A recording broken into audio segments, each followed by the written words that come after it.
जी Maharashtra news, एक बुलंद आवाज जनसामान्यांचा। पुण्यातील हडपसर येथील वैभव टॉकीज जवळील 3 मजली इमारतीला भीषण आग लागली आहे। तात्काळ घटनेची माहिती स्थानिक रहिवाशांनी अग्निशामक दलाला देऊन अग्निशामक दलाचे जवान घटनास्थळी दाखल होत आगीवर नियंत्रण मिळवण्यात जवानांना यश आले। सुदैवाने या घटनेत कोणतीही जीवितहानी झाली नसून ही आग नेमकी कशामुळे लागली हे अद्याप समजू शकलेले नाहीये।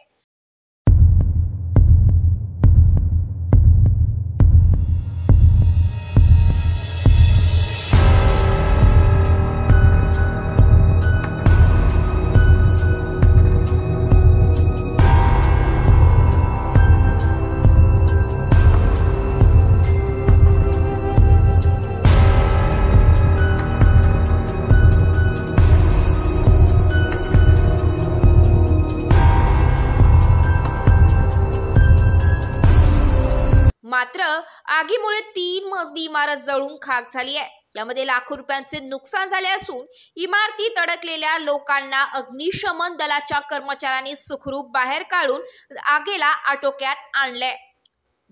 ब्युरो रिपोर्ट, जी महाराष्ट्र, पुणे।